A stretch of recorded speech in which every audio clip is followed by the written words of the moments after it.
Good morning, card communities. RJ back with another video. So let's get to it. Today's random Mike Schmidt item of the day from 2010 Topps Update, a manufactured relic. I don't want to say a signed bat. It's kind of like a logo bat where the facsimile signature is etched into it, like you find on a lot of bats. Manufactured bat barrel, numbered 59 out of 99. Absolutely worthless item in the grand scheme of things, but I enjoy it because it's got Mike Schmidt on it, and I'm a Mike Schmidt fan. Today's random baseball item of the day, an oddity that I was unaware of, but piqued my interest none the same. From 1992, a 7-Eleven Slurpee coin produced by Score. I'm familiar with the mid-'80s 7-Eleven coins, but I did not know that 7-Eleven Slurpee coins came out after the 1980s. And sure enough, there's a couple other years where these kind of coins did get produced for 7-Eleven by various manufacturers. I'm actually on the hunt to get all of the 7-Eleven Slurpee coins ever produced. They're hard to find in complete set versions, and I'm not willing to buy them individually, so I just keep an eye out. But the 1992 set perhaps will be featured in an upcoming episode of my video, so stay tuned on that. But this is the Andy Van Slyke coin from that release in 1992 Score. Today's trivia question, we're still on with Hall of Fame month, since the Hall of Fame voting was just announced earlier this month. So the trivia questions are all Hall of Fame related. The last two expansion teams are the Tampa Bay Rays and the Arizona Diamondbacks. What I'm asking of you is name for me the first member of the Hall of Fame, the first person to be elected to the Hall of Fame to play with either of those teams. So it doesn't have to be one person who happened to play for both the Diamondbacks and the Rays. Just name for me a member of the Hall of Fame who at one time played for the Rays, and at one time and another member of the Hall of Fame who at one time played for the Diamondbacks. Who was the first person elected to the Hall of Fame representing both of those franchises? So what you're playing for, out of 2024 Topps Archives, the Babe Ruth card. There you go. Just has his Yankees stats. I'm not a fan of the way Topps does the stats on the back of these cards, where it does not give full stats, but that's what they do. What are you going to do? But that's what you're playing for. So if you want that card, shoot me an email with the correct answer to the trivia question. I will include my email in the description below. Along with a repeat of that question, you will have today and tomorrow to answer. We will pick a winner on Sunday, all right? Good luck to everybody on that one. Today, this year, I want to start something. I've been doing this over the past few years occasionally, and I want to do it more on purpose than occasionally. So I'm going to start something this year called my Fifth Friday Forgotten. Last year I did a lot of videos. Last couple of years I've been doing a lot of videos about forgotten Hall of Famers. Members of the Hall of Fame that are largely forgotten, and your average baseball fan has never even heard of these individuals, let alone knows that they're in the Hall of Fame. A lot of the times that's because it's a person who wasn't elected as a player. There have been a few, and there will be some more, where yes, they were elected as players. They're just forgotten all about.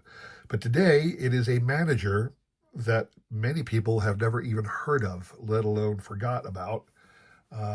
This man has no cards ever produced of him. He did get a Hall of Fame yellow postcard plaque like they all do. He did get a Dick Perez art card postcard when that set was released, as Dick puts out regular releases every so often to honor the new Hall of Fame members. And he does have 2 period pieces, but they're really not cards. He was never a player in the major leagues. His name is Frank Selee. Now, Frank Selee is a manager. Here it says Now, this is not a card that was issued. This is a card I created for my binder. Since this man has no card available, I cannot put one in my binder. I had to create this. And the way I do all my created cards is I put the plaque of that individual on the back. And you can read that real quick. He was a National League manager for both Boston and Chicago. And I'm sure many of you have no clue who this man is or why he's elected to the Hall of Fame. Let me introduce you all now to Frank Selee. Frank Gibson Selee was born on October 26, 1859, in the town of Amherst, New Hampshire, the oldest child of a Methodist minister. The family moved in 1864 to Melrose, Massachusetts, about 8 miles north of Boston. Frank played outfield for the local Melrose team, the Alphas, although he possessed more enthusiasm than talent. So in his early 20s, he decided to concentrate his efforts on organizing the games rather than attempting to play in them. In 1884, he left his job at a watch company to organize a new team for Waltham in the Massachusetts State League. He signed players and raised $1,000 to renovate the field, but the team folded only after a few months, and he and some of his players ended up in Lawrence to finish the season. He actually played in a few games, representing the extent of his professional playing career at any level.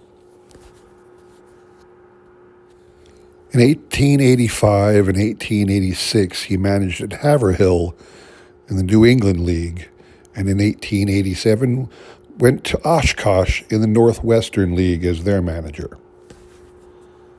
It was during his role with Oshkosh that his talent for finding and signing raw young talent became apparent. He began by signing Tommy McCarthy, a future Hall of Famer, to a contract after he won the batting title in the nearby town of Brockton. He was able to sign Tom Lovett, a 32-game winner for Newburyport and Lynn, as well as Dummy Hoy. Hoy was deaf and is widely credited as being the impetus for umpires using hand signals to call balls and strikes while batters are at the plate. In 1888, the directors of the Omaha Club of the Western Association offered Frank $3,000 to relocate his Oshkosh team in its entirety. Dummy Hoy and Tommy McCarthy left for the majors, but Tom Lovett stayed and produced 30 wins for the new club, although it did not fare so well in its first year, and Tom left the following year for better options. Frank showed his talent for signing young players once again by signing Kid Nichols to start the 1889 season. Nichols had gone 16-2 in 1888 with Kansas City and went 39-8 in his first year with Omaha, allowing that team to go 83-38 for the season, the best winning percentage in all of professional baseball, and Frank's first ever first-place finish in pro ball. In 1890, the Boston Beaneaters of the National League recognized Frank's greatness as a manager and signed him for the 1890 season. But 1890 was the year of the Players' League, and most of the star players from Boston jumped to its Players' League rival. Frank did bring Kid Nichols along with him from Omaha and ended up in a fifth-place finish, with Nichols winning 27 games. The Players' League folded after a single season, and all of Boston's stars returned to its National League team, including Mike King Kelly. Thus began 3 straight years where Boston won the National League pennant under Frank's leadership. The Baltimore Orioles rose to prominence during the mid-1890s, but Frank again had 2 more pennants and a second-place finish to round out the decade of the 90s. Throughout his time at Boston, Frank continued to demonstrate his incredible ability to find talent and sign young players. He brought back Tommy McCarthy along with Hugh Duffy. He was able to bring Billy Hamilton over from the Phillies, and he was able to sign future Hall of Fame members Vic Willis and Jimmy Collins. It must be said his talent eye was golden. Lest you believe that Frank's dominance was due to the deep pockets of his Boston backers, in 1902, he was engaged by Chicago to manage the Chicago Orphans, soon to become the Cubs, because of the young talent Frank began to sign.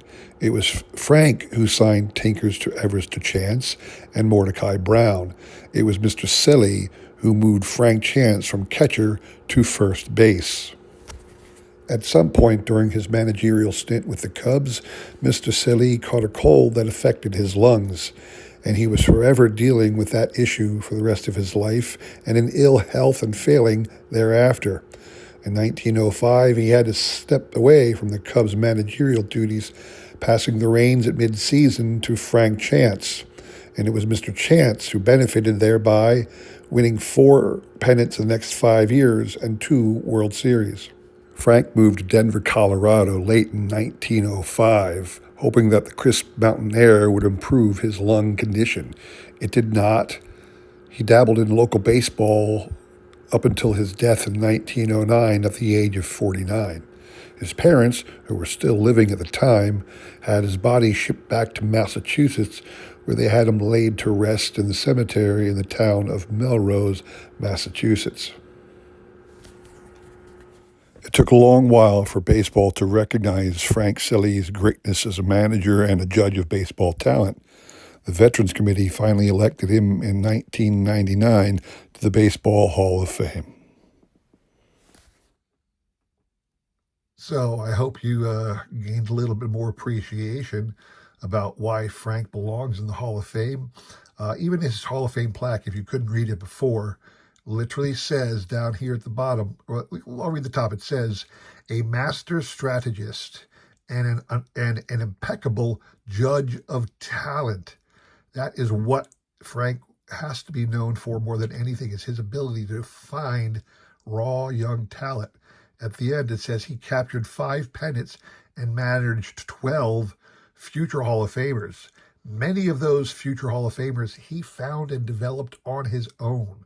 Some of them he came into, some of them he signed later, but he actually crafted many of these guys from the raw talent they were. So Frank Selee is a valid member of the Hall of Fame in my book, and I wanted you all to know a little bit more about him. Hope you enjoyed that. If you did enjoy this video, please consider liking, subscribing, commenting, and all that jazz. I really do appreciate your support as I try my best to support everybody else in this great card media, all right? Come back again next week. We got a lot of fantastic things happening next week, and I hope you'll be a part of it, all right? Thank you very much for watching. Have a great rest of your week. Take care.